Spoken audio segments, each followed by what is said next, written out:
What's going on, everybody? How y'all doing today? Music's a little further down than I'd like it. Or now. Woo! We got a lot of stuff to cover. If you're a first-time watcher, thank you for joining us live. My dog is tearing apart her toy in the background, so if you can hear that, I apologize. But yeah, we got a lot of stuff we're going to cover today. We're going to do a debate recap with some funny moments and funny and cringe-worthy moments. I was with Pondering Politics last night. Me, him, Fresh Faces, Econoboy, and Straighterade did a live reaction to the debate. So if you want to check that out, go ahead and check it out on my YouTube channel, and be sure to give Pondering Politics a like on his video, that as well. But we're going to do some of the recap for that today. We're going to get into some of the UAW strike stuff, some of the other things that are happening on. Might talk a little bit about the writer strike. Well, it depends on timing. But yeah. So before we get started tonight, let's talk about some stuff that is happening. So first of all, if you do not know, I attended Texas Tribune Fest last weekend. That is why we didn't have a news roundup last week, because I was busy getting to get questions answered by some really smart and interesting people across academia, government, and news media organizations. It was a 3-day event. Got a lot of books signed. Got a lot of questions asked. I asked questions of people such as Bill Kristol and Ro Khanna, among others. So those are the two highlights of the weekend. But I'm going to put together a question highlight real thing about my Texas Tribune experience and why it's good to go there if you live in Texas, and if you don't live in Texas, still try to make it out to something similar that your state might have for that, because it was really good time. And it's also one of the few ways that people like us can actually talk to these very important people, by attending these kind of events and get questions answered as directly as possible. So very, very good stuff there.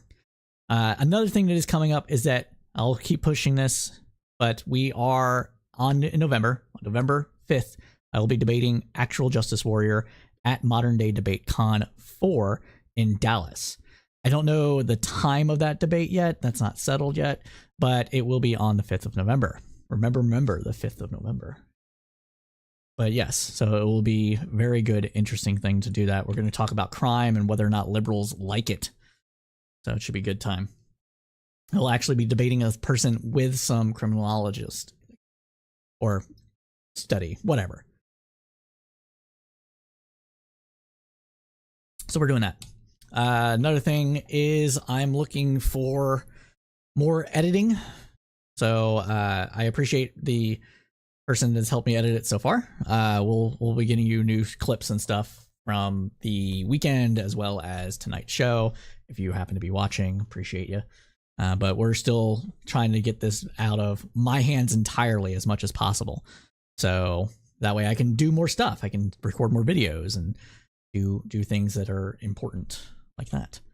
So if you know an editor or somebody to know an editor and somebody who wants to make a little money on the side, I'm willing to pay. So we're doing that. But other than that, that's about it for updates. So we're gonna go ahead and get started with the show now.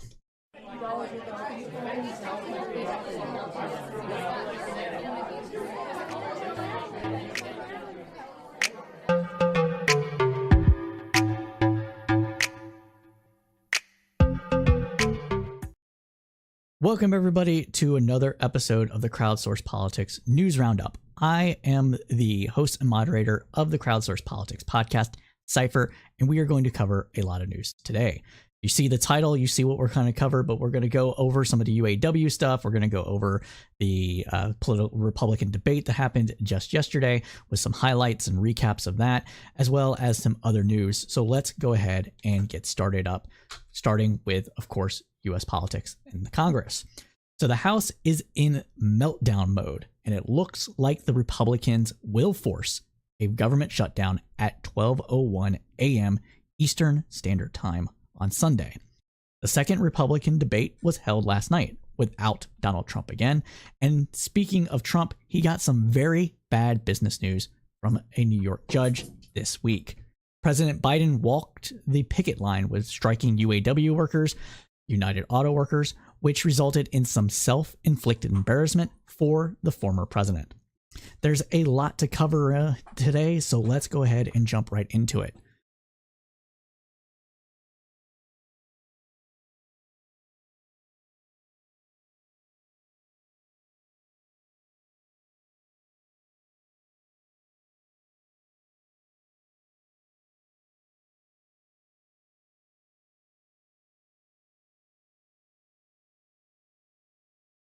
I apologize.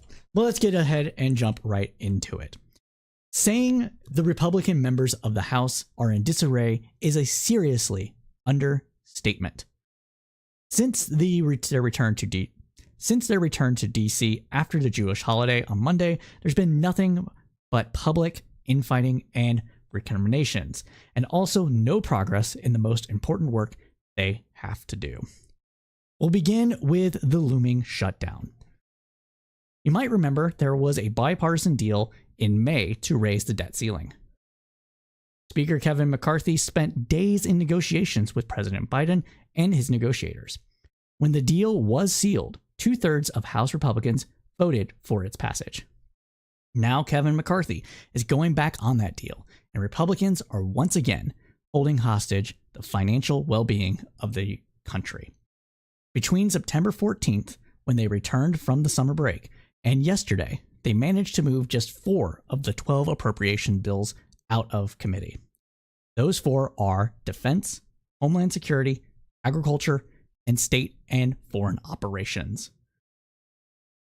None of those 4 have gone to the floor for a vote because hard-right members insist on debating each one separately and allowing unlimited amendments to be offered. McCarthy's majority is so thin he can't lose more than 4 votes. And as of 5 p.m. Eastern Standard Time today, he does not have the votes to pass these bills on the floor. Passing a continued resolution, otherwise known as a CR, to fund the government while the budget fight continues is what has happened in similar standoffs in the past. But MAGA hardliners refuse to negotiate a CR. And they refuse to pass any of the other appropriations bills out of committee until these 4 have had a floor vote. But the bills can't be laid on the floor for a vote until every member who wants to add amendments is given time to do that, and the amendments are also voted on. This approach is a grinding weeks-long process with no guarantee the bills will even pass with just 3 days before a government shutdown. And in any case, passing these bills will be an exercise in futility because they have no hope for passage in the Senate. This logjam is courtesy of up to 9 hard-right holdouts led by Florida Republican Matt Gaetz. Here is where things stood as of 5 p.m. Eastern Standard Time today on September 28th. Per reporting from the Washington Examiner, members of the House Freedom Caucus sent a letter to Speaker McCarthy this afternoon that outlines several questions they say must be addressed. Quote, before even considering supporting a stopgap spending measure to avert a government shutdown this weekend. In the letter, 27 caucus members laid out 6 questions regarding the Speaker's plan to move forward on appropriations bills before they agree to continuing resolutions or temporarily fund the government. The letter doesn't give McCarthy a deadline for how quickly he must address the questions, only that they must be answered urgently. The House is now scheduled to vote on 4 appropriations bills late Thursday night to cover the Defense, Homeland Security, State and Foreign Operations, and Agricultural departments. CBS 58 News reports that tensions erupted as House Republicans met behind closed doors just today. It was just the latest sign of deep divisions and infighting at the House GOP conference that has failed to coalesce around a plan to avert a government shutdown. Florida Republican Matt Gaetz and Speaker McCarthy got into a testy exchange during the meeting, according to a source in the room. Gaetz stood up and confronted McCarthy about whether his allies were paying conservative influencers to bash Gaetz in social media posts. The amount of petty that would be is ridiculous. And as we say, as a lot of liberals and lefties say, every accusation is an admission. So that's probably what Gaetz is doing, or would do had he had the funds. But let's continue on. This allegation has been circulating on social media, and one of the speaker's offices. This allegation has been circulating around social media, and it is one in which the speaker's office has denied. McCarthy's response, according to the source in the room, was that he wouldn't waste his time or money on Matt Gaetz, which is, to be frank, perfectly understandable. Matt Gaetz is nothing to nobody, except possibly a groomer. According to another source, McCarthy also shot back that he doesn't know what Gaetz is spending time on, but he, as in the speaker, is donating $5 million to help keep the majority. Quote, I asked him whether or not he was paying those influencers to post negative things about me online, Gaetz told CNN Manu Raju. Let me just state that over. I asked him whether or not he was paying those influencers to post negative things about me online, Gaetz told CNN Manu Raju, and confirmed that McCarthy said he wouldn't waste time on him. After the exchange, members in the room could be heard complaining about Gaetz, with one member calling him a scumbag and another one saying fuck off, according to a third source in the room. Any failed bills could provoke another chaotic scene on the House floor as well. That would put the division within the House GOP conference front and center and hand another embarrassing defeat to the GOP leaders. According to the Washington Times, House Minority Leader Hakeem Jeffries called on House Republicans to support the Senate's temporary spending bill as a way to avert a government shutdown on Saturday. Quote, we have a bipartisan bill right now working its way through the United States Senate. It will pass in a strongly bipartisan way, Jeffries says this afternoon. Jeffries continued on, stating, quote, they will send the bill to the House of Representatives. Extreme MAGA Republicans face a clear choice. Put the bipartisan continuing resolution on the floor of the House for an up or down vote, and we can avoid the extreme MAGA Republican shutdown. House Speaker Kevin McCarthy on Wednesday doubled down on demands that Democrats accept border security as part of a stopgap spending bill to avoid government shutdown this weekend. He said President Biden should come to a negotiating table to talk about Republicans' plan to close the border and keep the government open, not vice versa. It should be said here that closing the border down would be catastrophic. The southern border is a supply line route for many essentials that Americans count on. Further, there is no specific legal authority that would allow a border closure. Any attempt to do so would almost certainly begin a long, drawn-out court fight as well. And it should also be stated here that what Republicans seem to just want is to have any immigration at all completely stopped, regardless of the fact that it would be against the law to do so, as already done by the courts, where the courts have pretty much blocked every single, even mild attempt by the Biden administration and extreme attempts done by the Trump administration to have wrestle control over the border through things like denying asylum, like just outright turning people around, remain in Mexico policy, etc. All these things have been stopped by the court or by other governments in Central and South America. But let's continue on. Now, McCarthy has renewed the demand he made earlier this week, saying the president must meet with him. Today, the speaker said, quote, so why am I asking the president to sit down? Because the Senate has not done their job. The Senate has not taken up the House's work, so no, the president should step in and do something about it. Otherwise, the government will shut down. Oh, man. Okay. Everything is not McCarthy's fault. It's the Senate's fault. It's Biden's fault. It's not the fact that his House members are just assholes that are trying to block everything unless they get their particular way of doing things. No, it's not. And it's not his fault for caving into the demands of these idiots, right?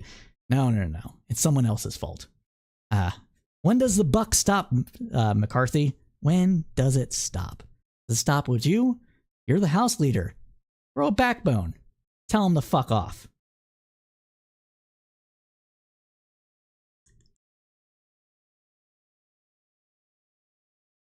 Now, it should be stated here also that this represents another legal quagmire, though. While it has been the practice the House of Representatives offers appropriation bills, there is no statute that says the Senate cannot take the initiative to pass the bills if the House has not fulfilled its traditional duty. Jeffries, for his part, shot back at McCarthy. The Democrats will not help Republicans pass a continuing resolution with any partisan policy amendments. Quote, these are partisan politics. These are partisan political games that they're playing, Mr. Jeffries said. Continuing on, he stated, quote, the continuing resolution in the Senate didn't have any of that nonsense. No partisan policy amendments that aren't designed to promote the health, safety, and well-being of American people. The New York Democrat also dangled his caucus's discharge petition before Republicans as an option to avoid a government shutdown. A discharge position is a procedural strategy that the majority of the lower chamber can use to bypass the speaker and force a floor vote for the bill. In other words, just basically, hey, McCarthy, you're not doing your job. We have a majority of the House here that's willing to pass this CR. We'll go over your head. For their part, Democrats already have one focused on temporarily funding the government with 213 signatures from their caucus. And they need only 5 Republicans to bring the measure to a House floor vote. So again, playing hardball. Representatives Mike Lawler, Mark Molinaro, both New York Republicans representing Biden-won 2020 districts, and Representative Don Bacon, a Nebraskan Republican, have also expressed interest in supporting this provision. So that's Mike 1, 2, 3. Oh, okay, that's 3. They just need 2 more, guys. 2 more. 2 more Republicans to break ranks, and this can force a vote. However, though, Mr. Jeffries questioned whether any GOP lawmaker is serious about doing just that. Quote, there is zero evidence that Mike Lawler or any of the so-called moderate Republicans in New York or anywhere else throughout this nation are willing to work with House Democrats to end this extreme MAGA Republican shutdown crisis, he said. Supporters of the discharge petition face an uphill battle as well. The measure won't make it to the floor before Saturday's deadline. Even after a discharge petition meets the 218 signature threshold, House rules require a 7-day legislative waiting period before a lawmaker can advance it. The MAGA members want to slash. Even though that's the case, the MAGA members want to slash federal spending by 8% from several agencies and toughen border security. Both of those riders have firmly been rejected by Democrats, as well as McCarthy's own right-flank Republicans. Quote, I want to solve the problem, McCarthy told reporters afterward at the Capitol.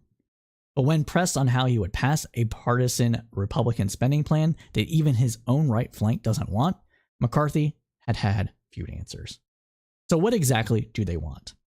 Per Reuters, they want the following. Construction to resume on the U.S.-Mexican border wall, a signature policy of former Republican President Donald Trump.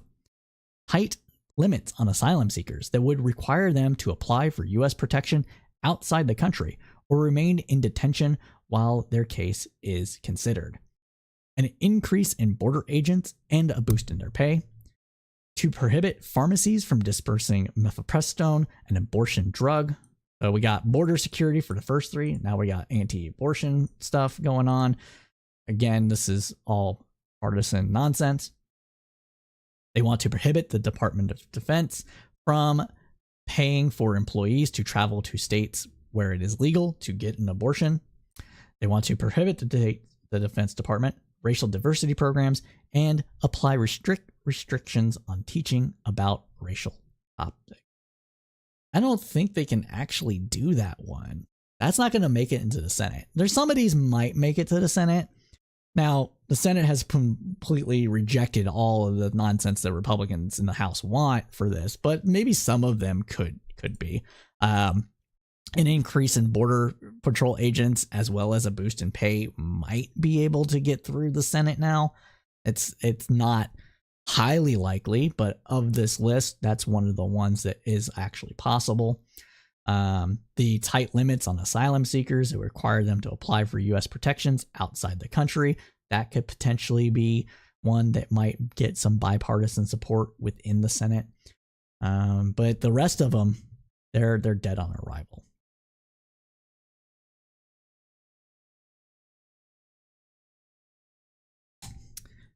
Continuing on, though, it's late in the process to be pushing any of these culture war, performance politics issues, but McCarthy is trying to anyways. He still has hopes to shift blame to Biden and Democrats for not engaging in an immigration debate about the record flow of migrants at the southern border. Yesterday, the House slogged through debate over these 4 bills. An amendment from Representative Marjorie Taylor Greene to cut the Defense Secretary's salary to just $1 was approved without dissent. Another was proposed by Lauren Boebert, which would reduce the salary of the Deputy Undersecretary of the Food and Nutrition Services of the Department of Agriculture, Stacey Dean, to also just $1. The stated reason for doing this would be to send Miss Dean a message that she was exceeding her authority in providing food to poor people. Another amendment would reduce Secretary of Defense Lloyd Austin's salary to also $1. Next, Lauren Boebert went after the Assistant Secretary of Defense for Readiness, Sean Kelly. Kelly is a transgender woman. Boebert misgenders her throughout this rant that we will be turning to here just shortly. All right, let's go ahead and listen. Nope.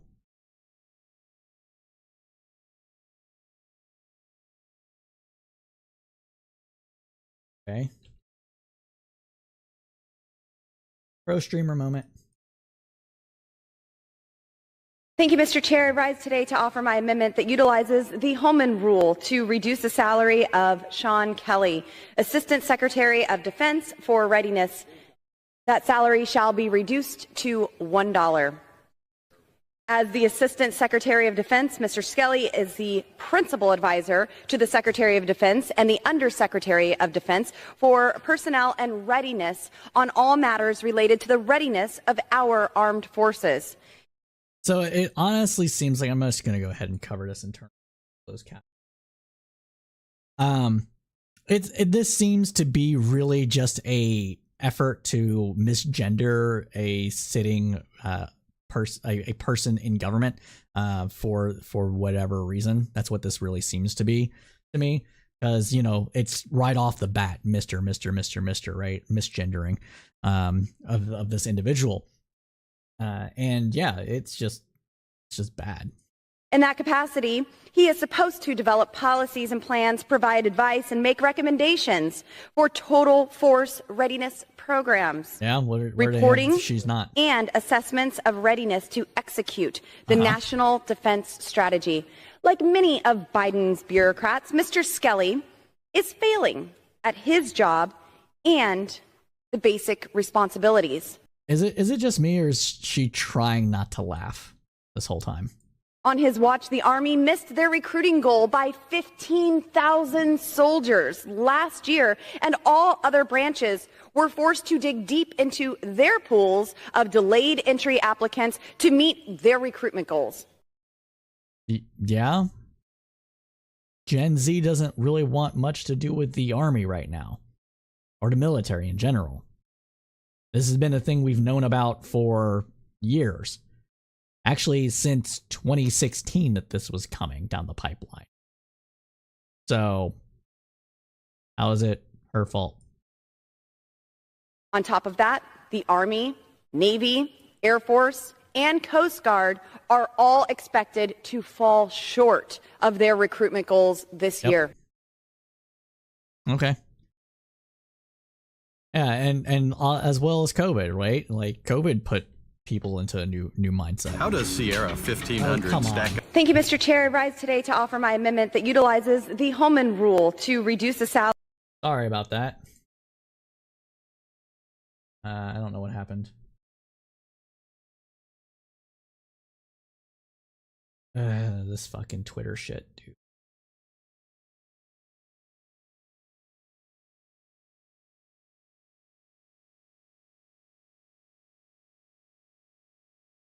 Sorry, I'm getting stuff reset up here. Oh, okay, of course. I gotta reopen all the links for Twitter. Great.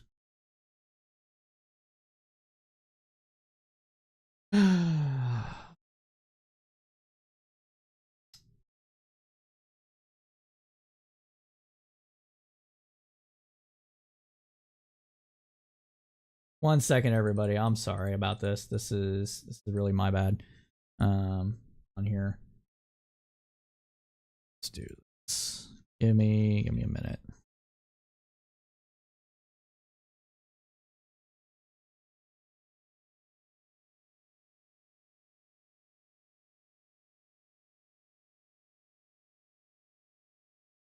And if it auto plays, my bad.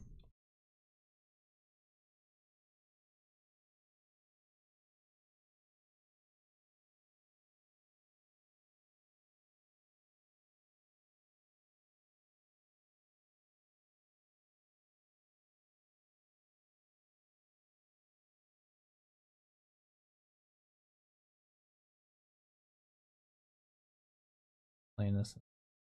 Well, we'll get started right back in a second. I greatly apologize for this. Everything got discombobulated.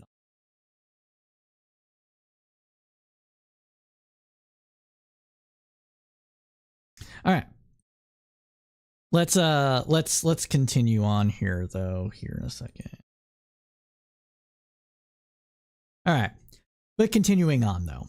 The MAGA members are claiming they have the sole authority to reduce or even eliminate altogether the salaries of federal employees, invoking the Holman Rule.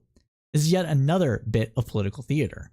These actions require passage by the Senate and a signature from the president. This is simply not going to happen. Again, it is to give red meat to their base. We're going after a deep state. People that serve in government shouldn't be doing it to get rich. And obviously, if they're doing the things that we say they're doing, like promoting diversity, equity, inclusion, or transgender rights, clearly they don't deserve to get paid, is the thinking that people like Lauren Boebert are taking. Now here's something to also keep in mind while this nonsense continues. The House does not have this power unilaterally. For a look at how the chaos is spinning the Republican majority, look no further than the back and forth of $300 million in additional funding for Ukraine. House Republicans moved to strip $300 million in Ukrainian aid from their defense spending bill on Wednesday night and set up a separate vote on those funds. This was a reversal ahead of an expected final vote this week amid uncertainty about whether the bill would pass. The House Rules Committee convened a last-minute meeting to remove the funding from the Ukraine Security Assistance Initiative, which is intended for training Ukrainian soldiers and purchasing weapons, from the Department of Defense's appropriation bill. The panel approved it to move as a standalone bill. The party line vote to remove funding from the bill was a transparent move to get enough support for the bill in the slim House majority amid, because some of the hardliners are opposed to funding Ukraine. Removal of the funds represented a major flip-flop for GOP leadership. Last Friday, McCarthy told reporters that he would strip the Ukraine funding from the spending bill because Marjorie Taylor Greene voted against advancing that legislation. Her no vote was due to its provisions on Ukraine funding, and she publicly vented her frustrations about the money not being stripped. But the very next day, McCarthy backtracked and said that Ukraine aid would remain in the bill because another appropriations bill moving this week would also include money for Ukraine. Stripping it from the measure would be more difficult. This resulted in Green being the lone GOP vote against advancing a package containing the two bills. And earlier on Wednesday, the House had overwhelmingly rejected an amendment from Arizona Republican Andy Biggs to strip that very same $300 million in Ukrainian funding, with 117 House Republicans joining with Democrats to reject it. The series of the events drew criticism from Democrats. Quote, "Mr. Chairman, I have to be honest with you. This is the kind of an absurd meeting," House Rules Committee ranking member Jim McGovern, Democrat of Massachusetts, said in the Wednesday evening meeting. Later he added, quote, "To say that the place is a clown show under Republican control is doing a disservice to actual clowns." The funds are separate from the $24 billion supplemental funding that the White House has requested for Ukraine as it fights a Russian invasion.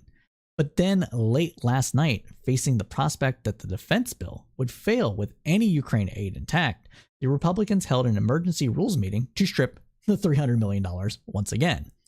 This was a stunning remover that the committee's top Democrat called pathetic, since the House had already decided the issue. Republicans defended the action, saying that Ukraine money, which is routine and separate from Biden's larger request for funds, now will be voted on separately and will likely pass with overwhelming support. And chaos ensued. Lawmakers, though, are prepared to work into the weekend. It's rumored that some moderate Republicans are talking with some Democratic members to try and find a way to avoid a government shutdown. Whether the Democrats will ultimately negotiate with McCarthy or protect him from removal remains to be seen. This whole mess has been orchestrated, of course, by Donald Trump, who is urging his hard right supporters to fight to stop spending, or to fight for, rather, deep spending cuts. Now, if Republicans don't get everything they want, Trump says, they should shut it down. The Senate has advanced legislation that would kick the shutdown deadline into mid-November with a continuing resolution bill. Their legislation would temporarily keep funding at current levels to buy more time for spending talks and greenlight billions in aid for Ukraine and disaster relief, two key priorities for the Senate. There are some moderate House Republicans who have signaled openness to this Senate bill. And of course there are, because a lot of people are concerned about the oncoming election. A lot of the people in the House that are up for re-election in 2024, because it's every 2 years, are in districts that Biden won, or in now more purple districts than they were prior to the election, either because people moved or because of other things, redistricting lines being finalized from the 2020 census, that sort of thing. And so everybody is very concerned about where they stand in the general election.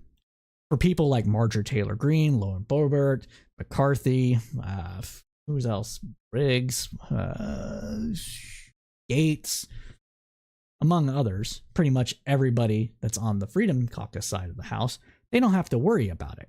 All of them are going to win their elections, more than likely due to gerrymandering. But the rest have to be worried. And that is partly why we are seeing what we're seeing. The other reason is that even though there isn't that many moderate Republicans left in the House, there still are a good number of them. And that good number is vehemently against shutting the government down over BS. And a lot of them want to support Ukraine, because if Russia wins in Ukraine, they're not going to stop there. And if Russia wins in Ukraine, that might embolden China to go into Taiwan. All these things would cause market chaos across the world, increase prices for Americans and American consumers, as well as globally, and just put everything into chaos, which isn't good for anybody. Not good for Republicans, not good for Democrats, not good for workers, not good for capital, if that were to happen. And so people want to stop it, except maybe the House Freedom Caucus. But there's more to talk about. So let's get into more. So what's the harm of a little shutdown anyways, though? That is what we have to talk about. So a new economic assessment from Goldman Sachs estimated a federal shutdown would subtract 0.2% points from fourth quarter GDP growth. Each week it continued, according to a report issued on Wednesday. This means that if it goes for a month, that's almost a percentage point of GDP. If it goes on for 2 months, that is almost 2% of GDP, because of the fact that the government spends a lot of money into the economy, and that creates jobs and opportunities for other people. So a prolonged shutdown could push the economy into a recession as well, because, again, government spends money into the economy, that money circulates. If you suddenly stop doing that, millions of people are suddenly laid off, essentially, and all that spending stops. So it's just dumb. It's like pouring gasoline on an economic recession fire. It's stupid. So these are the things that we'll have to pay the price for by the that there will be a price is confirmed by the economic results of the 2018 shutdown. The Congressional Budget Office put the cost of the 35-day shutdown in 2018 at about $18 billion and said $3 billion was wiped off of U.S. GDP. The White House warned a partial shutdown of the federal government would delay nearly 2,000 long-term disaster recovery projects, according to reporting from ABC News. Millions of federal employees will be furloughed, and many others, including those working in the military and the Transportation Security Administration, will be forced to work without pay until the ends. Again, this is a big one. Military doesn't get paid unless they're carved out from the shutdown with the pay, right? That happened in the past at one point. I think that happened in 2018. Yeah, I'm pretty sure it happened in 2018. Might have been the 2014 one. No, it was the 2018 one. Either way, at one point it happened, and I still got paid while I was still in the military. But that's not always the case. And with how hard right the Freedom Caucus is, that might not be the case now, especially since the military is just a vector for wokeism. Idiots, swear to God. Continuing on, though, a handful of federal programs that people nationwide rely on every day could also be disrupted, including dwindling funds for food assistance. The ripple effects would come down to how long the shutdown lasts and varying contingency plans to place at impacted agencies. Quote, collectively, hundreds of millions of Americans, a majority of the population, are receiving some kind of benefits from the government, said Forrest B. Morganson III, an associate professor at Michigan State University's Bard College of Business. He noted that potential shutdown could bring significant financial uncertainty and economic implications down the road as well.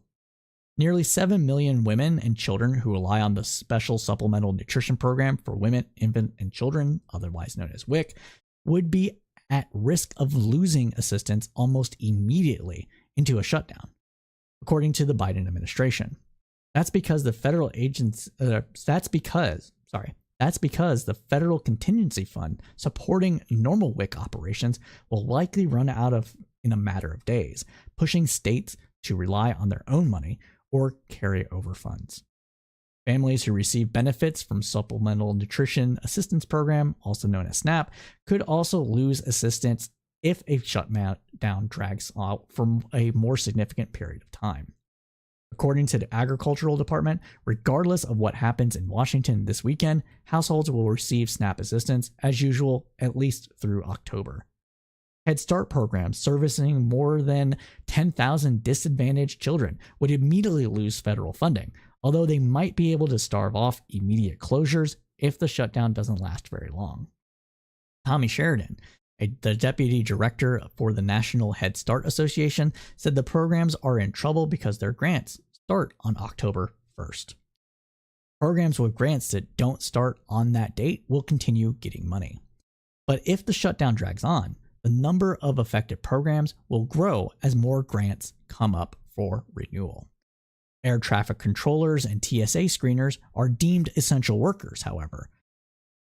But those people won't be paid until the shutdown ends, and TSA lines could grow longer if enough screeners stay home. And why wouldn't they stay home? They have sick days or whatever, or they could just quit. They're not getting paid. Why would they go into the work? Being forced to work without pay is what do we call that? We call that slavery. Right? We call that indentured servitude of something. Come on. Let's be real with this, okay? This isn't something that we want to do. It's so stupid. And for his part, Transportation Secretary Pete Buttigieg said Wednesday that air travel will remain safe in a shutdown, but that the training of new air traffic controllers will stop and 1,000 trainees will be furloughed. So these are all the things that could happen with a government shutdown. If the government shutdown is only a week, it's going to be a blowover, right? That's kind of typically what happens if it's only for a week. And you know, maybe a week will make people like, oh shoot, we gotta do it now. We gotta get this done. But maybe they won't, right? So all sorts of stuff could potentially happen with it. It's just a matter of time. And why even go about doing this? I mean, honestly, what for what? Because the military is too woke now? Because you don't want Ukraine to get help to beat a evil invader? Because you want the government to spend a ton less money? You're just gonna shut it off and think that that's okay? You think this is gonna bring Biden and the Senate to the negotiating table quickly? And you're gonna get what you want? When everybody's gonna blame you, GOP Republicans in the House, for this shutdown? Come on, man. Haven't you learned from any of the shutdowns in the past? Let's be real. We do have a comment from a viewer, Liberty Twitcher, saying we've got to shut down or reverse the insane spending somehow. Well, one, you have to believe that it's insane spending. I don't believe it's insane. Two, this isn't the way to do it. It just isn't. The amount of the way you do this is to not go up to like a cliff and just push the economy off it, like they wanted to do with the debt ceiling and what they are trying to do now. You do it through measured responses and measured cutbacks. Which is what McCarthy got from which is what McCarthy got from Biden in the negotiations with the debt ceiling. They already got some of the spending cuts they wanted. Federal COVID money that was set to go out is not going out anymore. Programs that they wanted ended got ended. So what the fuck? But anyways, that's, my friends, concludes this segment of the Roundup.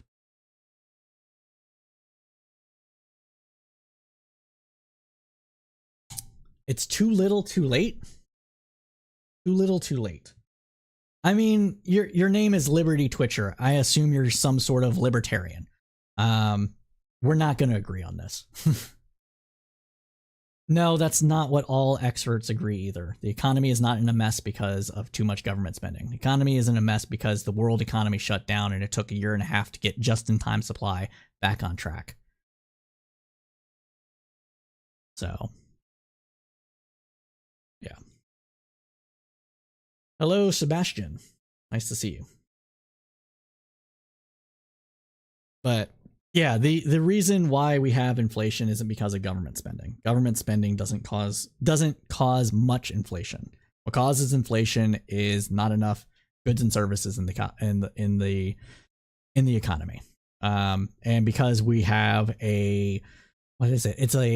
We have 11. Last time I checked, we had 11 million or so job openings, and we're about 5 million workers short than what we would be without COVID. That's a combination of less immigration, it's a combination of less immigration, more early retirements, and more women exiting the workforce because of family care needs for the women specifically, and men not stepping up. Now, it's a combination of things. So those three things reduce the amount of workers that we would have in the economy normally. And when there's a labor shortages cause labor price increases, they demand more money, and that increases prices to a degree. Then we have greed inflation, which is obvious to everybody that fucking goes out anywhere, and the profit margins that exist within these companies. Some of that is due to the Federal Reserve tightening rates, which makes early debt cheaper, which gives them a bit more profit on it. But yeah, most of this is caused by COVID, not government spending. And government spending has already been reduced from 2021 levels through the Inflation Reduction Act and the concessions Biden did. So that's where we're at. But let's continue on, though. Let us continue on with some additional news here.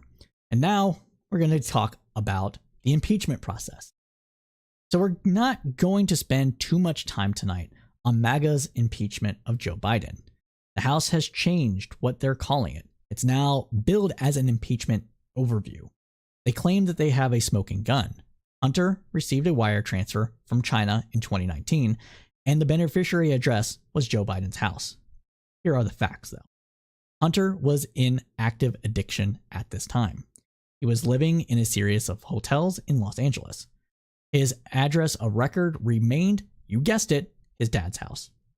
According to Hunter Biden's lawyer, Abe Lowell, the wired funds were a loan against Hunter's equity in a business. The money came from a private individual, not the Chinese government. Trump was president and Bill Barr was the attorney general in this time period. And Joe Biden was a private citizen. They still have no evidence that Joe Biden was involved in any kind of wrongdoing, but why have evidence when innuendo works so well to their base? They held an overview hearing today, which we'll report on next week. So that concludes that segment of the roundup. Now, to give just a little bit more flavoring here, all the reports coming out of this bombshell that they have keeps referring it to the DOJ, like the DOJ was giving Biden like special privileges and stuff, when really what it was is that they didn't want to look political during an election year. The primary was started, it was against Joe Biden. They're investigating Hunter, so they didn't want that information to look political when they're going after Hunter Biden for failing to disclose that he might be a lobbyist of a foreign government. That's it. That's what it is. So there we are. But let's continue on, though. Let's continue on and get up to the Senate. So over in the Senate, beyond what we've already covered here, there was an official fashion statement here. The Republican members of Congress have been absolutely obsessed with fashion lately. Last month was the time for mock disgust that some Democratic House members were wearing tennis shoes instead of dress shoes. They were particularly offended at the high white stripe above the sole. John Fetterman, the junior senator from Pennsylvania, went to work in, let's call them casual clothes, a hoodie, a sweatshirt, even some shorts. And last week, the triggering by shorts overflowed. In response, Majority Leader Chuck Schumer, Democrat of New York, informed his conference that the Senate has no formal or official dress code. This week, Senator Mitt Romney and Joe Manchin introduced a resolution that all male senators must wear a coat, tie, slacks, or other long pants. It passed unanimously. And yes, Senator John Fetterman voted for it too. In another episode of Who Wore It Best, Joe Biden caused a scandal of a tan suit proportions when he was caught on camera wearing the same tennis shoes that sparked the Fox outrage last month. The horror of it all.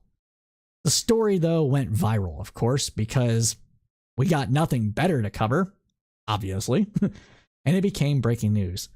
All day long, right-wing media spheres said, quote, "They're making him wear them so he doesn't fall down. Of course, we can't let a good fashion statement go to waste in the age of conspiracy." It's a conspiracy.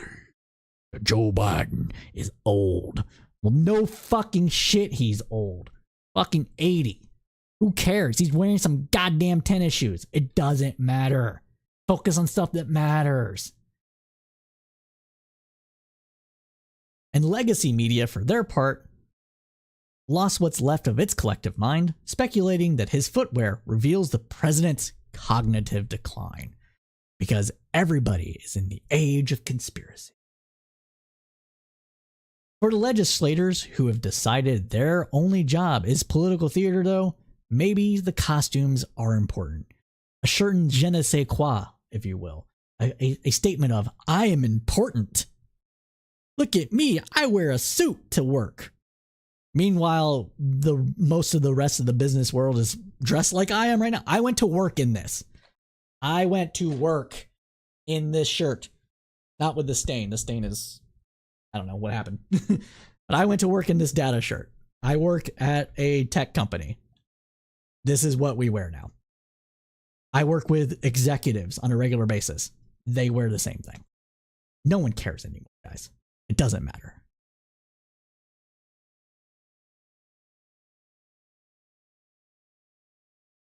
For their part, Axios spent several paragraphs in breathless breaking news explaining that the president is working with a physical therapist to help his gait and keep him from a disastrous fall before the election.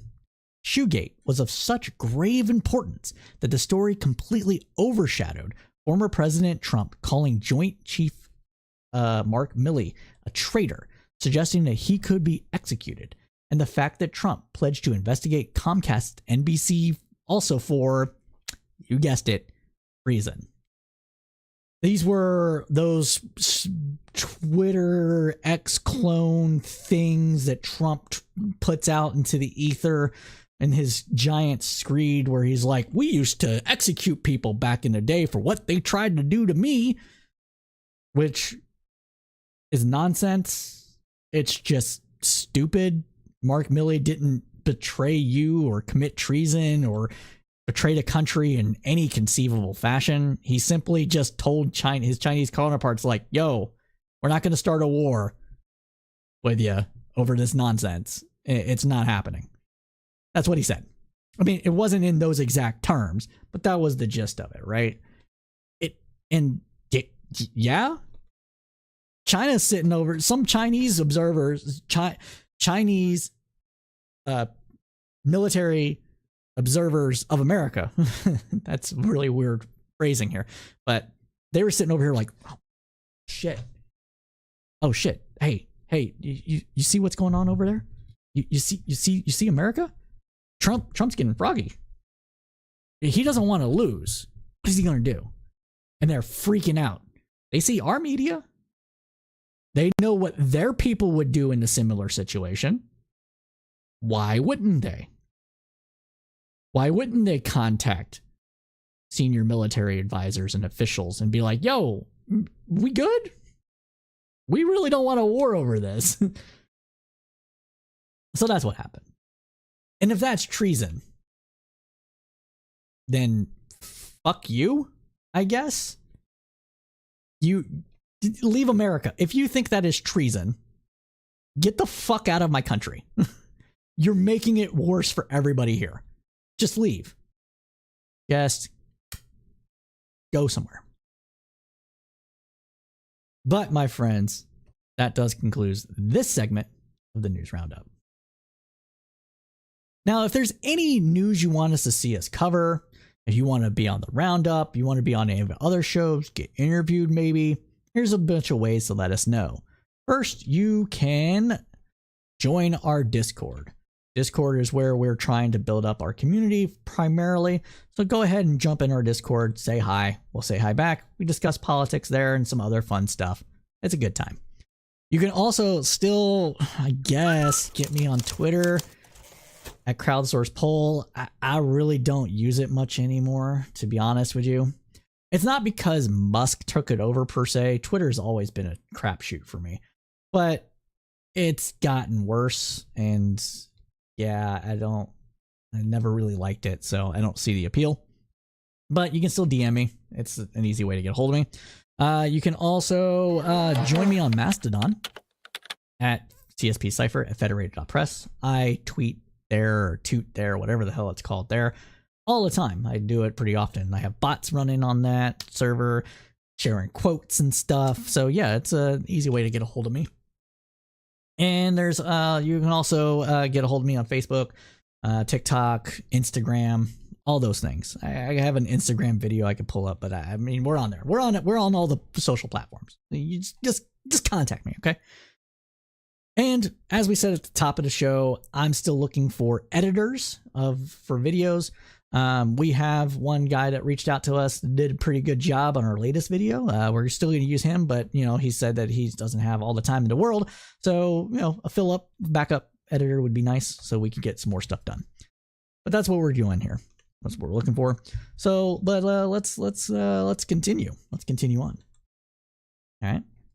Let's continue on and start talking about the Biden administration. And some updates of what Biden is doing. First up, let's talk about some changes that are happening with Israel and the United States and traveling and such. So, per reporting from CNN, Israel will be joining the U.S. visa waiver program, allowing Israeli citizens to soon enter the United States without a visa and vice versa, the Biden administration has announced. Israeli citizens will be expected to be able to enter the U.S. visa-free by November 30th, an official said. Under the program, they can stay up to 90 days. The Visa Waiver Program, or VWP, is managed by the Department of Homeland Security and includes 40 countries. Israel's admission was expected before September 30th deadline. Had hinged on its treatment of Palestinian Americans, though. Though officials say that the issues have been settled earlier this month, a group of 15 Democratic senators urged Secretary of State Anthony Blinken to not nominate Israel to the program based on how Palestinian Americans are still being treated when they enter Israel. Quote, Israel's designation into the visa waiver program helps the United States and Israel meet key national security goals, including through the enhanced Israeli cooperation with the U.S. on counterterrorism law enforcement, immigration enforcement, document security, and border management, an administration official said on a briefing call with reporters. Continuing on, they stated, quote, this important achievement will enhance freedom of movement for U.S. citizens, including those living in the Palestinian territories or traveling to and from them, Blinken said in a statement. Now, a key component to the VWP is reciprocity, something an administration official said is particularly important in the case of Israel. Quote, given the history of desperate travel experiences facing U.S. citizens going to and from Israel. The officials said that during an extensive observation period prior to the announcement, data showed that Palestinian Americans who had historically faced restrictions traveling to Israel were able to seek to travel visa-free on equivalent terms to other U.S. citizens. Asked about the senator's letter, which states that, quote, it is clear that Israel is not in compliance, the administration official responded that Blinken and Homeland Security Secretary Alejandro Mayorkas came to different conclusions. So that concludes that segment of the roundup.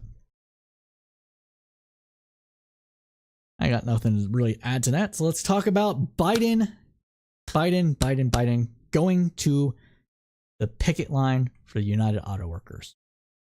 So President Joe Biden grabbed a bullhorn on the picket line on Tuesday and urged striking auto workers to stick with it in an unparalleled show of support for organized labor by a modern president. Donning a union ball cap and exchanging fist bumps, Biden told United Auto Workers strikers that, quote, "you deserve the significant raise you need," as he stopped in the Detroit area. CNN reports that his visit came just a day ahead of a planned visit by former President Donald Trump, the frontrunner in the Republican nomination in next year's election. Quote, "No deals, no wheels," workers chanted as Biden arrived at General Motors parts distribution warehouse, one of several facilities that has been targeted in a widening strike now in its 12th day. No pay, no parts was another. Despite concerns that a prolonged strike could undermine the economy, particularly in the crucial battleground state of Michigan, Biden encouraged workers to keep fighting for better wages at a time when car companies have seen rising profits. Asked if UAW members deserved a 40% raise, one of their demands over the course of negotiations, Biden said yes. The White House said Biden was the first modern president to visit a picket line. Biden joined picket lines with casino workers in Las Vegas and auto workers in Kansas City while seeking the 2020 Democratic presidential nomination.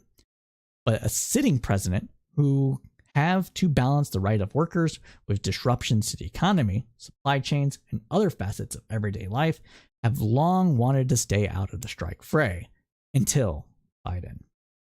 Unimpressed, Trump called Biden's visit, quote, "nothing more than a PR stunt from Crooked Joe to distract and gaslight."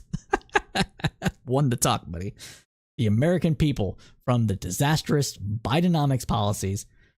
What disaster? I mean, inflation's bad, but that's not Biden. Biden's actually done pretty good to stop inflation. Anyways, enough of this ramble. That have led to such economic misery across the country. End quote from Trump. Now, Biden's visit to the picket line was the most significant demonstration of his pro-union bona fides. His record includes vocal support for unionization efforts at Amazon facilities and executive actions that promoted workers organizing, as well as people being appointed to the NLRB that have given the workers more rights and actually been on their side a bit more than they were in the past, based Biden. Now, he has also earned a joint endorsement of major unions earlier this year. The United Farm Workers announced their endorsement of Biden on Tuesday, calling him, quote, "an authentic champion of workers and their families, regardless of their race or national origin." The UAW has not yet endorsed Biden. Asked about that after landing in Michigan, Biden told reporters, "I'm not worried about it." Now, for his part, though, Trump's trip to Detroit didn't really go as planned. And we'll talk about that now. So Donald Trump did visit Detroit the day after Biden appeared on the UAW picket line. But Trump went to a non-union shop. Most pro-worker Republican president in existence goes to not the union shop. Right. We have a friend of the show likes to talk about how what is it? What's the phrasing here? How the Republicans are winning workers that already have made gains and have permanent positions of kind of power in the workers, and they're getting less power. They're losing it with people that need to still fight for those rights and those gains. This could be a little bit of that. Maybe if Trump is smart, I guess, or subtle, but I don't see it. I just think he's like, UAW supports Biden. I'm going to go against the UAW. I think that's what's happening here. So he and his campaign claimed that 400 or so people who showed up were mostly retired union or active union. But according to the Detroit News, that didn't track at all because he's a braggadocious. He likes to exaggerate things. He likes to make shit up. So, of course, it doesn't track. But amid a historic strike by the UAW against Ford, General Motors, and Stellantis, Trump said, quote, "Your current negotiations don't mean as much as you think." Trump argued that regardless of the outcome of the strike, the bigger threat to employees was the shift to electric cars and trucks, which he described as a hit job on Michigan and Detroit.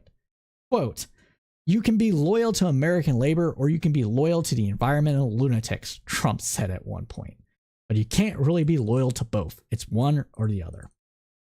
Okay. Let's talk about this a little bit. Let's expand on this bullshit. All right. The reason why this is being said, and it's got, no, it doesn't even have any truth, but there's a kernel of a little bit, okay, is that electric vehicles require less moving parts than ICE engines, than ICE vehicles, combustion engines, internal combustion engine cars. And so with less moving parts, that means less labor, which means maybe a little bit of less jobs, and therefore bad for workers. I guess that's true to an extent, but unless you're willing to just ban electric vehicles, this is going to happen regardless. Regardless, it's going to happen. Okay. And so, since that is the truth of the matter, where would you rather have electric vehicles built? You want them built in a union shop in America, giving Americans access to good paying jobs and reduced time to market and reduced cost for those vehicles due to everything that goes involved in the vehicle and the supply chain and all that stuff, all these knock-on effects? Or do you want those vehicles to be built by China, Germany, Japan, India, and imported into the United States as people like me start looking at electric vehicles to replace our current ICE vehicle, or hybrids in my case, with something that's a bit more new and snazzy and better for the environment overall? Requires less maintenance, which means less cost to my pocketbook over time. I think the answer should be obvious. The answer is that you want them built in America. And so that's where we are. But Trump doesn't want that at all. He thinks climate change is a hoax. Even if it was, people are still going to go to electric vehicles because it's cheaper.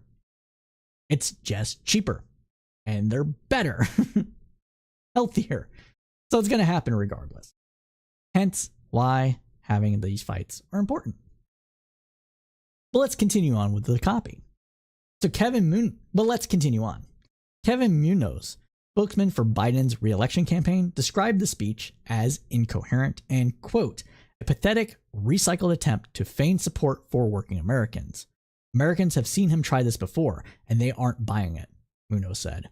They know who Trump really is, a billionaire charlatan running on empty words, broken promises, and lost jobs.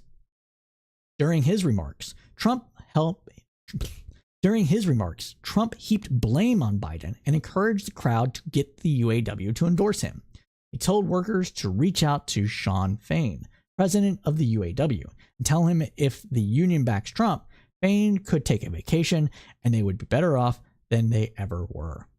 Trump later characterized the transition from gas engines to electric vehicles as, quote, "a transition to hell," a phrase he has repeated on the campaign trail this year. Again, as we just stated, bullshit. The event was held at Drake Enterprise facility. Drake Enterprise employs about 150 people, and the UAW doesn't represent its workforce. It wasn't clear how many auto workers were in the crowd for the speech, which was targeted at them in the first place. One individual in the crowd who held a sign that said "Union members for Trump" acknowledged that she wasn't a union member when approached by Detroit News reporters after the event. And this is a thing that Trump has done repeatedly throughout the campaign process, going all the way back to 2016, when they were trying to get black people and look like the black people were represented by Trump, represented black people, and black people like Trump, prior to people actually joining it to a degree. There was white people holding up signs saying "blacks for Trump," right? It's just to give the illusion of broad support. They just hand out these signs to whoever comes in. Hey, you look like you might be a union worker. Here, have the sign, hold it up, go to the front crowd, yada, yada, yada. It's just to manufacture the illusion of support. And it works, as sad as it is to say.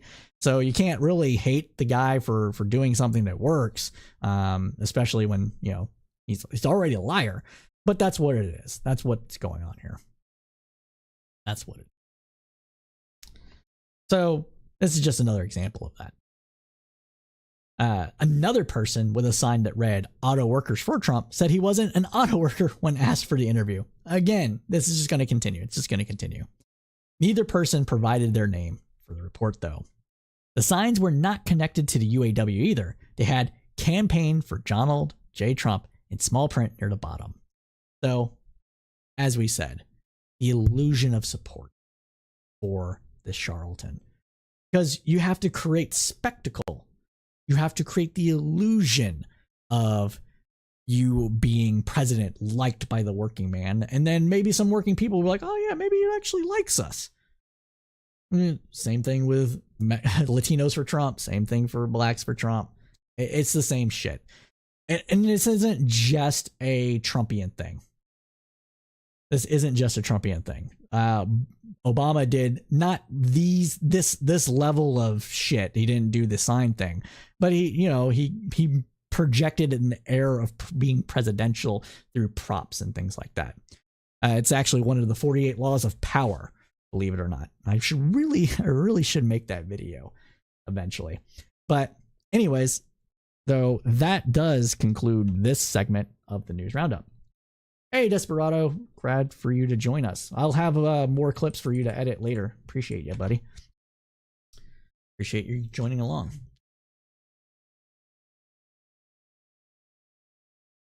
I am thirsty today. All right. Now, we've promised it from the beginning here. We've promised it throughout. We are now going to get into some of the debate recap stuff. We covered the debate live with Pondering Politics, Straighter Aid, Fresh Faces, New Ideas, and Econoboy last night on our channel. You can watch it above, below, wherever you're intending to see this at. I'll drop the link in the chat, perhaps. But we're going to go over some of the highlights that might have been missed during that 2-hour snooze fest. And honestly, the debate wasn't very good. But let's get into it. So the second verse was pretty much the same as the first. Not much louder and a whole lot worse. So we're going to get into it, right? So last night's second Republican debate was marked by the inability of the moderators to moderate. Candidates talked over each other, sometimes several of them at the same time. We picked out some of the highlights for you with thanks to Ansi on Twitter for clipping and posting most of the ones we're using in this segment. Let's start off with Ron DeSantis just trying to be a regular person who can smile. Let's go over to that now.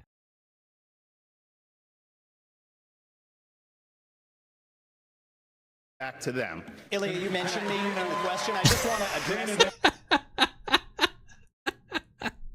it. Be a normal person, DeSantis. Oh God. Oh, that's just so good. It looks like he's about to shit his pants. Look at this. Right? That's like, I got a fart.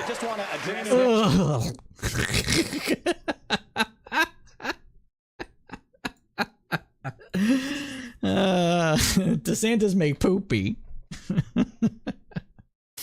That's the first one, man. That's up. That was great. Next, we're going to show a glimpse at the calm and respectful demeanor of the candidates. Or was it?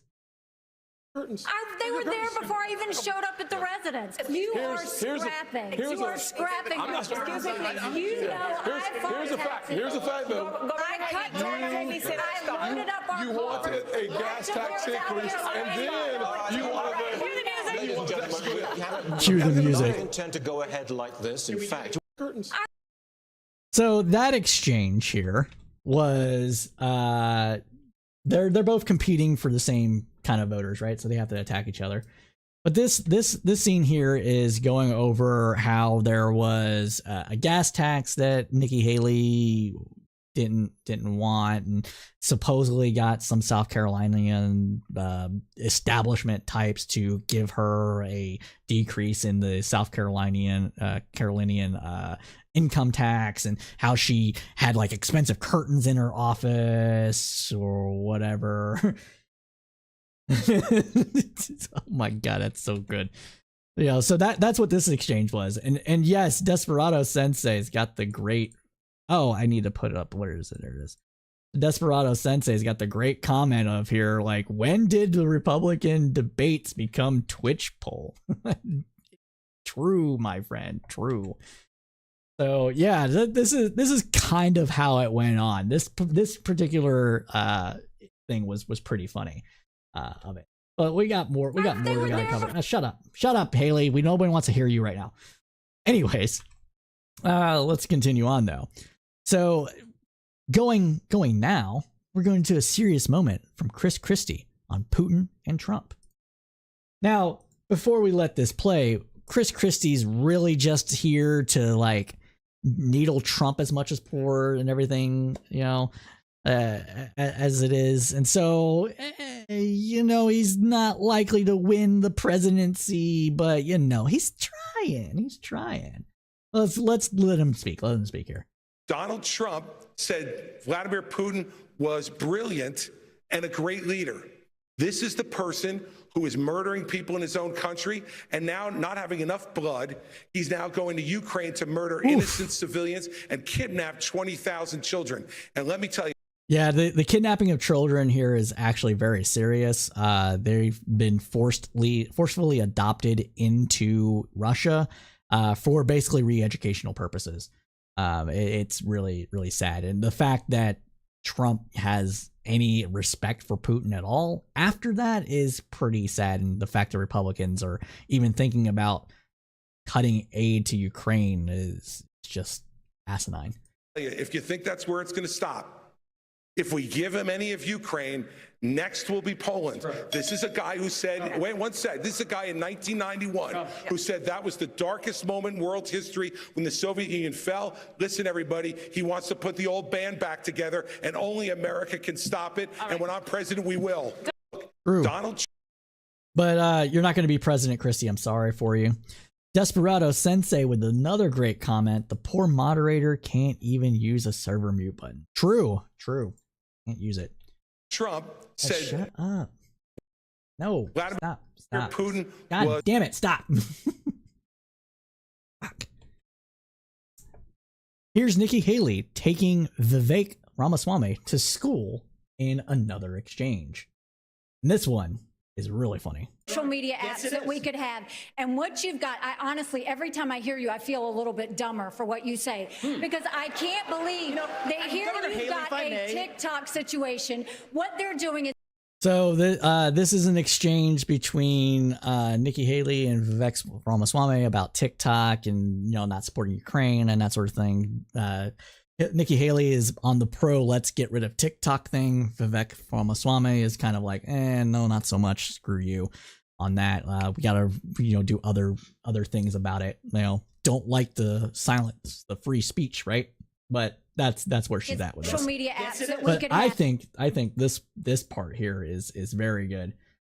Oh, someone clipped that. That's perfect. I'm gonna get this. We're gonna get this one, everybody. We're gonna get this image because that is the perfect stopping point. That is just the look of exacerbation, just purely exacerbated, man. That's going in the meme. That's going in the meme.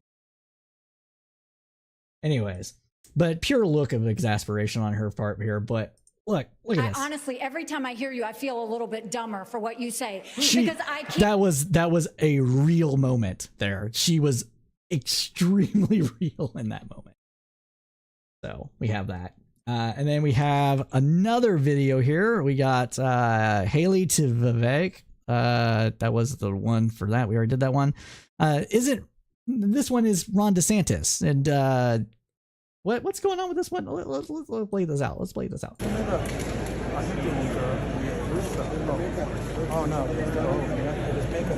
That. What the fuck? Now, I'm not one to like. It doesn't matter. He's got to get his makeup on because it's the lighting from the TV and everything. It makes your skin look weird or whatever. But the way he did it, like, this is so creepy. Like, Nikki Haley is visibly uncomfortable with how close he is right here. You see this? You see this? Can we zoom in? I can't zoom in because of the video. But wow, she's like, what the fuck is he doing? Oh no. What the fuck? You're like, what? That's cringe, man. Can Ron DeSantis go like 2 days without just releasing the cringe? I don't think he can. I think it's impossible. And we were afraid of this guy.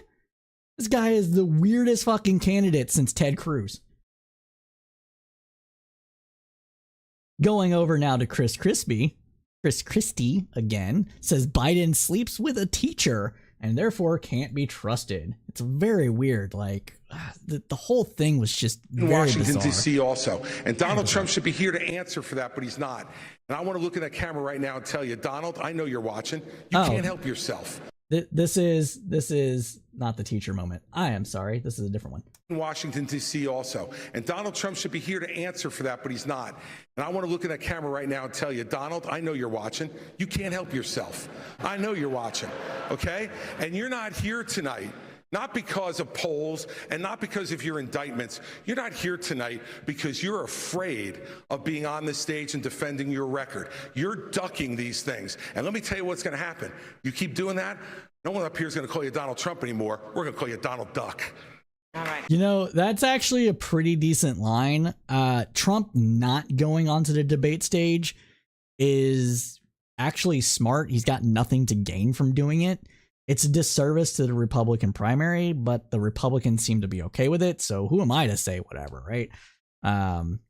So yeah, and Donald Duck, it's a good alliteration here. You can tell by this look. He's like, yeah, I got him. I got him. Right? But yeah, no. Desperado Sensei with another great comment thinks Nikki Haley is physically uncomfortable with pretty much everyone on the stage. That's probably true. Probably true. But we're going to continue on here. We're going to continue on. And, finally,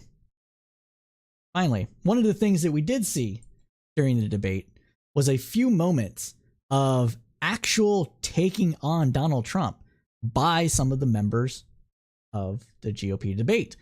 And here we have Ron DeSantis doing just that. And you know who else is missing in action?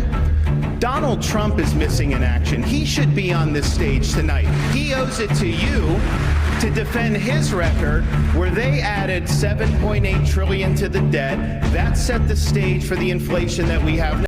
Of course, this is like an ad being put out by him if it wasn't obvious. It's not bad. It's not bad. I'm Joe Biden, and I approve this message. Oh, look at that. Not bad. Look at that. Joe Biden with the ad. Ah, that's funny. That's funny. Great stuff here. This was put out by Joe Biden. Look at that. Perfect. Perfect. Perfect. Good job, Joe Biden. And here is the actual Christie clip talking about Joe Biden sleeping with a teacher. It's just fucking weird, dude. And when you have the President of the United States sleeping with a member of the teachers union, there is no chance that you could take the stranglehold away from the teachers union every day. And when you have the... So just gross, just completely disgusting. Like, no, that's not really how this works. For one, two, ew. You shouldn't do that. Shouldn't do that. And then just to like cap it off, just with the amount of cringe, This is so strange. This is so strange here. Oh, we still got some other stuff we got to clip over too. But like capping this off, man. Capping with this, dude. This is bizarre. This is a bizarre return moment from Mike Pence here. My wife isn't a member of the teachers union, but I got to admit I've been sleeping with a teacher for 38 years. And so full disclosure, my wife isn't a member of the teachers union. It's like Christie. He didn't know how to like defend kind of that aspect of it, but it also seemed like he was kind of reminded of, oh yeah, I have sex sometimes. But I got to admit I've been sleeping with a teacher for 38 years. And so full disclosure. Yeah, it's just so strange. So strange. So very, very strange.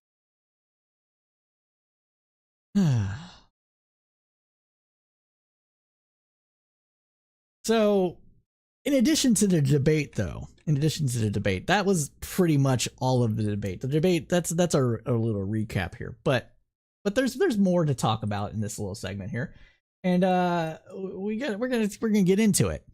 So before we do that though, like as far as debate, hold on. It looked like Mike started to say it and realized he couldn't stop. True. That might have been what happened. This is going to be a hard segment to edit. I'll do it myself. But Nikki saying, it looked like Mike Pence started to say it like, I too sleep with a teacher, and just so strange. So very strange. Before, to kind of round off the debate recap, there's some other stuff we're going to cover in this segment, though. No one won the debate because the GOP faithful are just completely wedded to Trump. If I had to pick somebody that did very well, Nikki Haley actually did very well. Not just from like a policy position about standard republicanism, but also her fighting on the stage, her ability to command energy to get the attention and stuff was actually really good.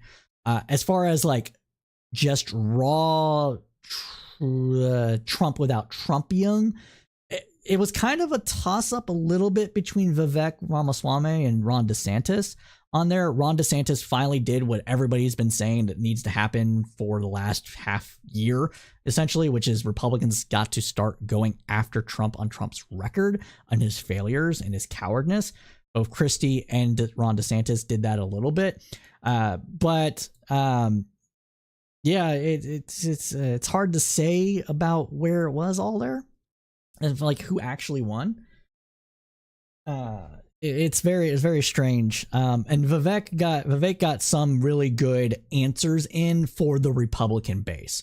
So if you're expecting Vivek to continue to crater, this debate might help him a little bit, and crater a bit less there. And Ron DeSantis finally did what Republican donors and some of the establishment that likes Trump but doesn't like Trump, if that makes any sense, might have given what they needed to fill his coffers more and create some more ads. But DeSantis is not a real person. He is what you would attempt to do if you're trying to create a Republican candidate between 2010 and 2020 in a lab, and then Trump comes along and you have to reconfigure it. That's DeSantis. DeSantis has been running for president his entire life, or at least his entire adult life. Why he went to Yale. I think it was Yale, right? I think it was Yale. Yeah. Why he went to Yale. It's why he joined the military. It's why he became a JAG officer. It's why he did intel. It's why he ran for Congress, then ran for governor. Like, it's obvious. If you know anybody that had any political ambitions at all, and you're a millennial, you know Ron DeSantis. That's him. That's what he's doing. Okay. I don't know what Vivek Ramaswamy is doing. I don't know if he was also always running for president, but just wanted to do it from a business perspective, or he just kind of like saw an opportunity to do so. Maybe Sunak over in Sunak. Yeah. Rishi Sunak over in the UK gave him some ideas about being able to actually win power from that, or not. I don't know. But you know, he also got some good things in, as far as the debate is concerned. Yes, so true. Desperado. DeSantis's programming seems to glitch every now and then. They must have outsourced the labor to a foreign country. True. You get what you pay for, and if you pay people dirt, you're gonna get dirt. And yeah, exactly. You get it. Now, one thing that I do want to highlight about the debate, though, is that the debate's moderators actually asked a lot of good questions, both from Fox, but especially from Univision. And those questions were really good. It's a shame that Trump's never going to answer them, but it gave actual insight if they were to be answered, right? Not all of them got answered. There was a lot of dodging that goes on, as is typical of these things. But the questions were actually fair. They were actually pretty tough questions. They repeatedly asked, okay, how are you going to fix it? Are you going to turn millions of Latinos away from the United States? Are you going to allow amnesty like Reagan did? We're in the Reagan library. Reagan did this. Why aren't you? What changed? Right? There's a lot of good questions about that. And if we just got those questions answered by the candidates, we could actually do things and might actually know where the Republican Party is on the whole. But sadly, they're wedded to Trump. Now, but let's continue on. And before we close out this segment, there was some other things that had happened recently. First of all, we have a debate coming between Ron DeSantis and Gavin Newsom. And when it was announced last week that debate, that Gavin Newsom, so there will be sorry. So there is supposed to be a debate between Gavin Newsom and Ron DeSantis. And there's some things that happened there. Gavin Newsom apparently showed up. So when it was announced last week that Gavin Newsom would be at the debate, there were a lot of questions about why he would do that. Those questions led to speculation that Joe will step down before the first primary, and Newsom will run in his place. Again, everybody is trying to figure out, why is Biden running? He's so old. Is there anybody going to swoop in and save the Democratic Party, or somebody going to come along and just like knock it out of the park and like take Joe out at the legs or something? A lot of people are speculating, right? There's a lot of speculation in that. And there's actually a couple of possible reasons for his presence, though. That is, the first is that the DNC is considering him for a run in 2028. Now, when we say DNC, probably shouldn't say this. There's the party's got a lot of people in it, right? The DNC is just the Democratic National Convention. They run the convention. The DNC, as far as an entity, doesn't exist in the way that a lot of people think about it. There are people in the party that might be trying to push him to run in 2028. I think he's going to be running in 2028. He is term locked in California, so he cannot run again for governor in 2026 when his term is up as California governor now. And so the next logical step after being a governor of a very large state, especially the most populous state, one of the richest state in the country, is to parlay that into a run for presidency. So it's likely, I think he's going to run in 2028. I really do. But who really knows? Well, let's watch him now, though, in the debate spin room. Maybe Newsom went because he's a solid surrogate for Biden and Harris campaign based on this as well. Let's go ahead and turn over to that. And let's listen. Let's listen. Now when there's a primary debate, sometimes the candidates are actually in the spin room, or actually in the room to talk to reporters and stuff like that. So maybe he could get some things asked in there and stuff. But let's listen. We're just prone to distraction when we got a record of hold on. Let's rewind that. We're just prone to distraction when we got a record of accomplishment. Who's we? Democrats? all of us are distracted, and we need to be more forceful. 13.5 million jobs, almost 7 times more than the last 3 Republican presidents combined. Joe Biden administration, 47 million jobs created since Ronald Reagan left office in 1989. Wow.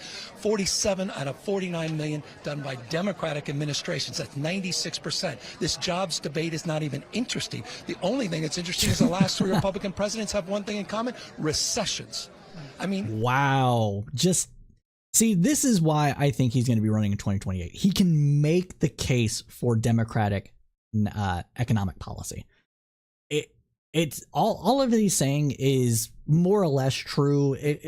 Presidents don't really like cause recessions per se. They can tinker around the edges. They can make things worse. Obviously, Bush with lack of regulations up until lead up to 2008 financial crisis, wars, that sort of thing can make things worse. They can't necessarily trigger recessions on their own. And on a lot of the times since Reagan, Democrats have come in to power during a recession or just after a recession, or a recession hit slightly after they took office, and they've had to do policies that help clean it up. And they do pretty well on it, all things considered. And so that's why he's making this case. And he can do it well. We dominate on the facts, but not the narrative. And we've got to shift that narrative, and we've got to be more forceful. That's why I'm here at the Reagan Library.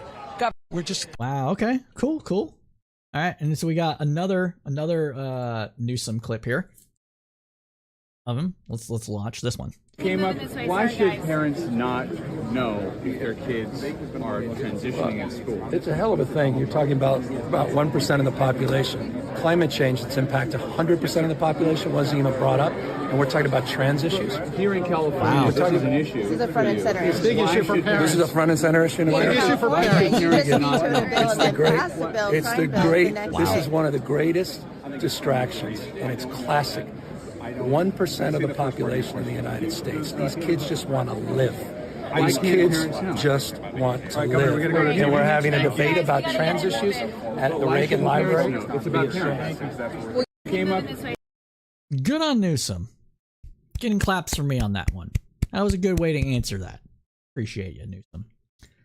Now, to round off the debate discussion here, we're going to talk about who won the debate. And this is by the numbers themselves. We're going to go over to a Numbers Labs tweet here, based on the GOP debate, based on the JLP poll Daily Mail right after the debate was done. And we'll see who won here. So we got, zoom this in a bit. So, who was the real winner of the second presidential debate based on their survey? 27% say Donald Trump.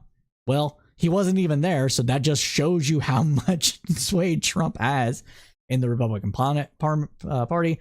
Vivek Ramaswamy coming in at a strong second place to that at 26%. Like I said, even though Nikki Haley did very well from my perspective, from a perspective of people that actually care about policy and the stuff of that nature, Vivek hit the cultural notes. He hit the notes about where he wants spending to go, and Ukraine and America First and all that stuff. So he is showing up that he can do it. Ron DeSantis coming in at third place at 17%, and that's attributed to his base of support, but as well as the fact that he's a robot. He's not a real person. That's not a real. You can't convince me that's a real person on stage with how cringe he's being. And then it goes Haley, Pence, Scott, Chris Christie, Burgum, Asa Hutchinson, and Don't Know. With Don't Know having more support than Christie, Burgum, and Asa Hutchinson. So there are a lot of things going on here. And yeah, I think that we're still going to see at least Vivek, DeSantis, and Haley on the stage going forward. But the rest of them are going to start to pitter off here. But my friends, that concludes this segment of the News Roundup. Newsom told Hannity that Joe Biden was the real winner. Yeah, but I mean, a Democrat's just going to say that, right? So, not. I think getting that soundbite from DeSantis saying that Trump is responsible for inflation and that adding trillions to the national deficit was a good play by the Biden camp. So good on them for that. Flip Flop Ramaswamy is the Pete Buttigieg of the 2020. Oh man, I can't get that one in to the clip, but that is fucking hilarious. Flip Flop Ramaswamy is the Pete Buttigieg of the 2024 Republican primary. Oh man, that's funny. Good joke. Got it. You know, if Trump went with Vivek the fake, right? But Flip Flop Ramaswamy, I think that's Flip Flop Swamy. Yeah, I think that's gonna be. Wait, Flip Flop Swammy. Oh, whatever. It was a good joke. Good joke. Anyways, let's continue on though with this cast here. Now we're going to move on over to some news that's come out of some of the Trump indictments and summary judgments and stuff like that. We're gonna start it. So let's get into it. So Trump got no good, very bad news in his New York fraud case. So the fraud case that New York Attorney General Tish James brought against Trump's New York business entities bore fruit this week. On Tuesday, the judge in the case awarded the Attorney General a partial summary judgment. The court found that Trump and his two sons have engaged in persistent real estate fraud. Trump, his company, and key executives repeatedly deceived banks and insurers. So let me start that over again. Trump, his company, and his key executives repeatedly deceived banks, insurers, the ruling states in ways that could have gotten him more favorable loans terms and lowered insurance cost. His Florida Mar-a-Lago estate, for example, was overvalued on one financial statement by as much as 23,000%.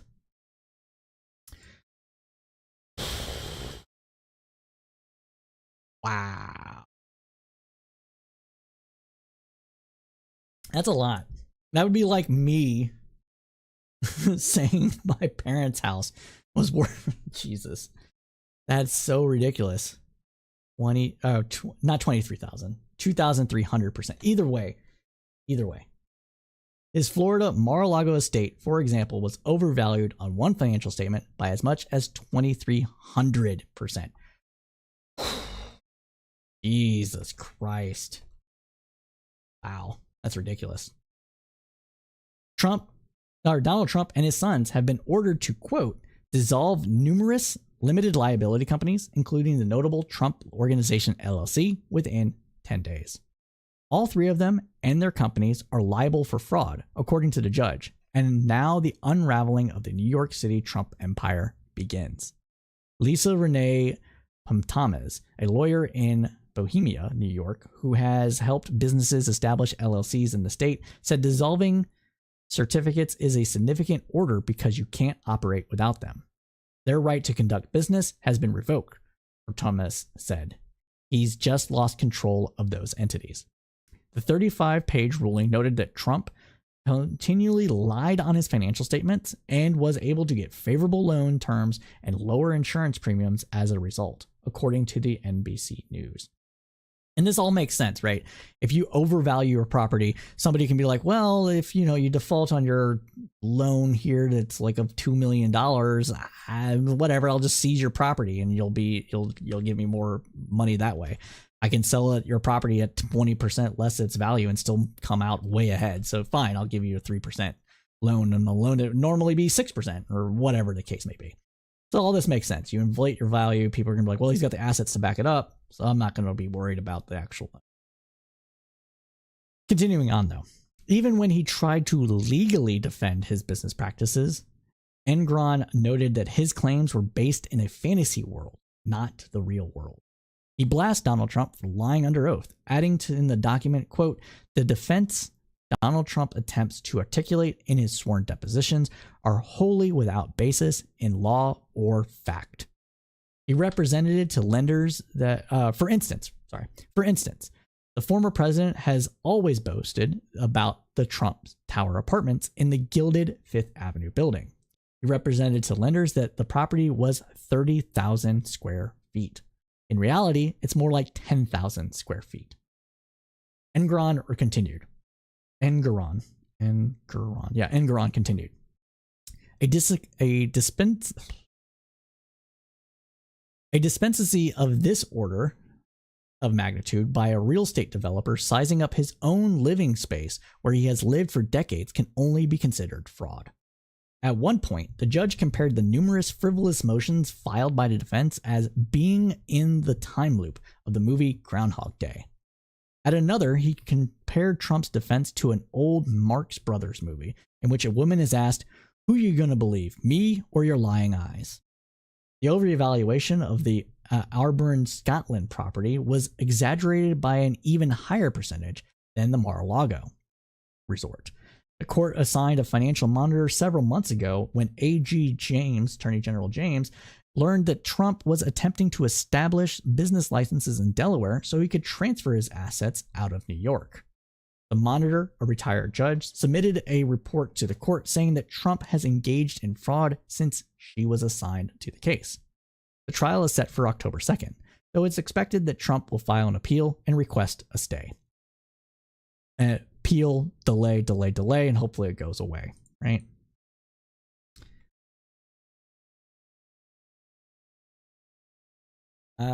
Desperado Sensei is saying here Mar-a-Lago was valued at $75 million. Trump said it was low as low as $730 million and as high as $1.3 billion. Mar-a-Lago only makes $25 million annually.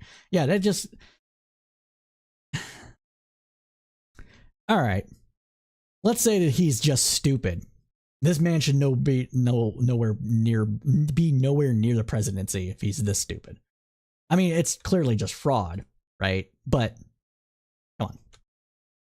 Let's continue though. The higher court has indicated that they will come to decisions quickly on any case.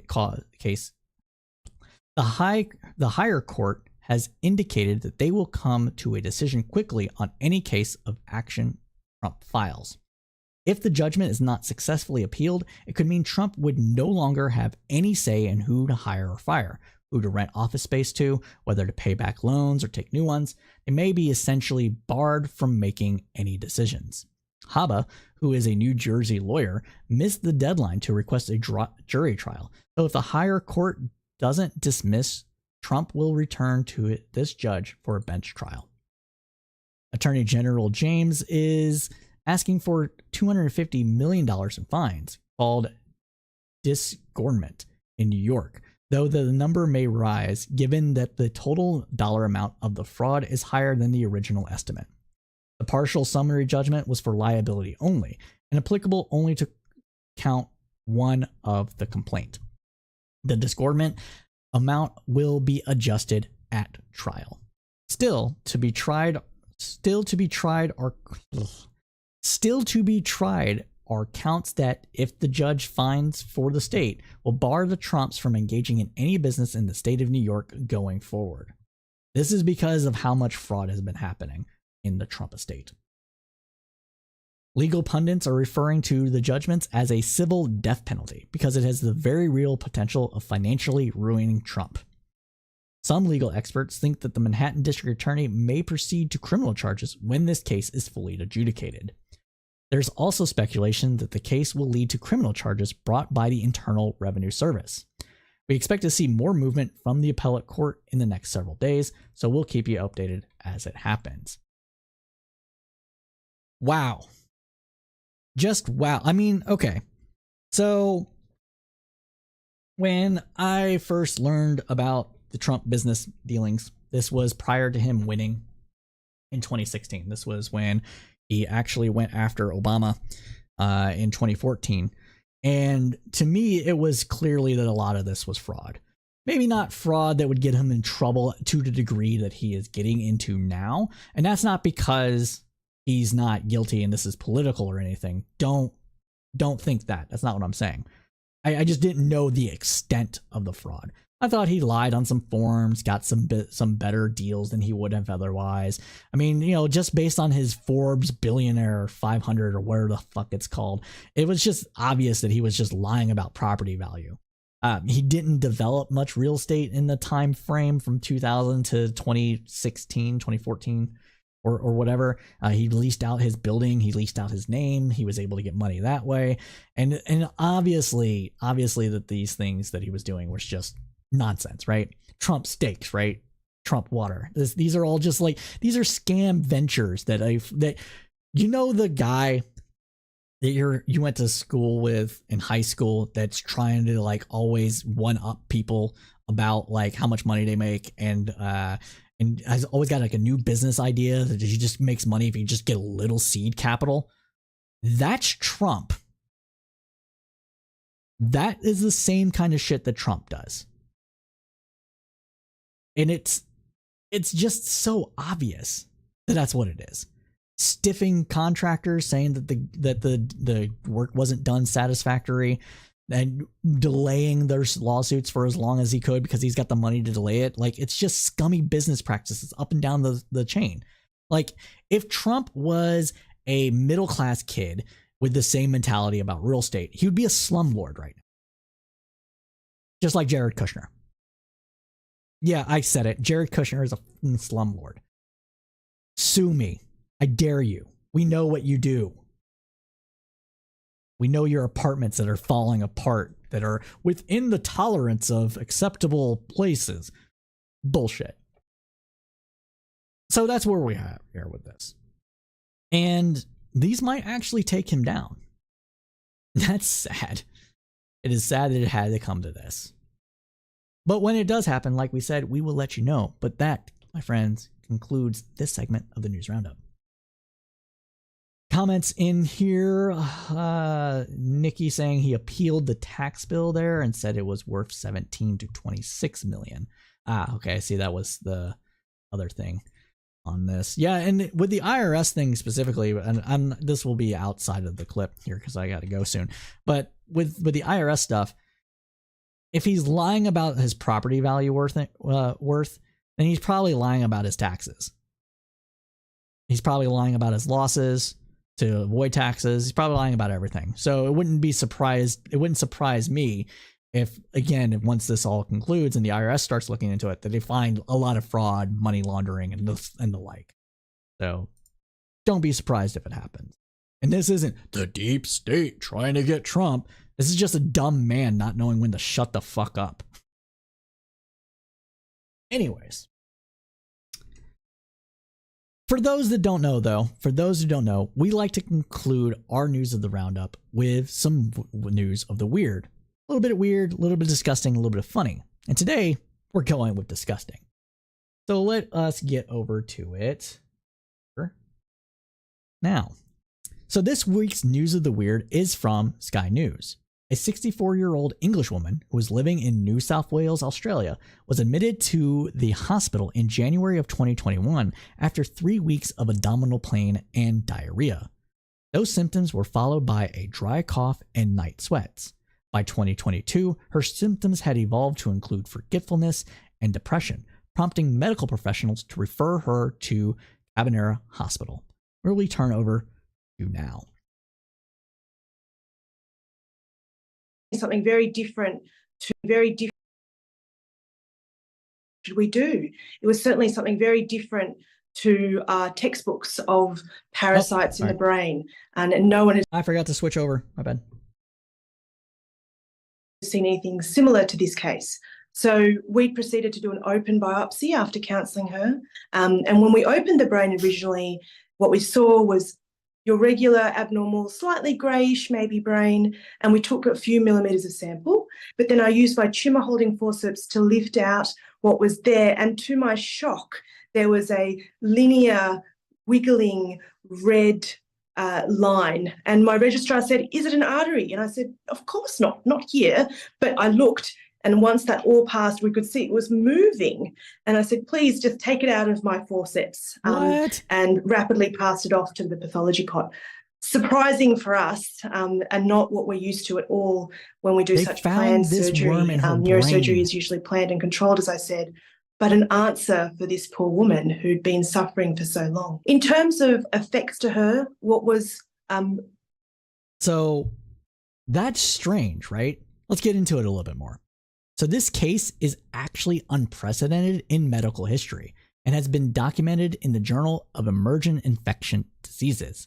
Typically, this sort of parasitic worm in the digestive tracts of carpet pythons indigenous to Australia's state of New South Wales. So this worm is typically found in snakes, right? Medical professionals suspect the woman inadvertently ate the worm's eggs by eating edible grasses that were tainted with snake feces. The actual cause, though, has not been determined. After the eggs hatched, though, within her body, medics believe that the larva embarked on a journey to her brain.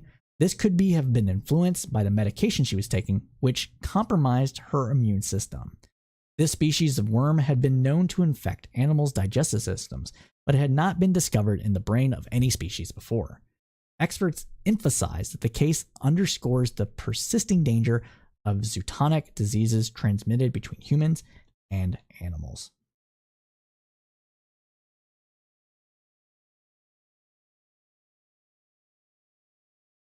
Sorry, I got distracted there. But my friends, that does conclude the news roundup. Getting to your comments here, though, this Desperado Sensei, we covered that right before you joined us, so that will be part of the little bites we flip up here. But everybody, thank you so much for joining us. We know you liked what you heard because you stayed with us to the end, so please go ahead and smash that like button for the algorithms. Follow us on Twitter, Twitch, whatever. Instagram, Threads, all the social media stuff. We're there. Crowdsourced poll everywhere. Crowdsourced politics everywhere. You can find us. CSP Cypher in places that crowdsourced poll wouldn't fit. So that's Blue Sky and Mastodon for those. If there's other things, if you want to hear us talk about stuff, again, reach out to us on Discord. That's the easiest place. You can still get a hold of me on Twitter, but Discord's really the place to do it. Special shout out to our Facebook community who've shared some of the articles that we covered here, and special thanks to Nikki Adams, our producer, who writes the copy, because without her, this news roundup would not be as extensive as it is. It would still happen, but it wouldn't be as good. So thank you, Nikki. We are also doing other podcasts. We are going to start back up doing Praxis Run. I ran into some people, some activists at Texas Tribune Fest protesting Joe Manchin from Extinction Rebellion, and they gave me some contact information, so we might interview some local activists here to Austin about that. I will be reaching out as well to other people that are doing some sort of putting theory into practice, hence practice run. Little play on words there. So we're going to be starting that back up. Cypher States, we're still looking to start back up. Got to get a hold of Tiberius on that one. We're going to be doing debates. I'm going to Modern Day Debate Con in November in Dallas. I'll be debating Actual Justice Warrior, unless for whatever reason that falls through. I don't think it will. Knock on wood, it doesn't, but be sure to check on that. And so, yeah, that's where we're at. So as we say, everybody here at Crowdsourced Politics, keep your head up through the political storm.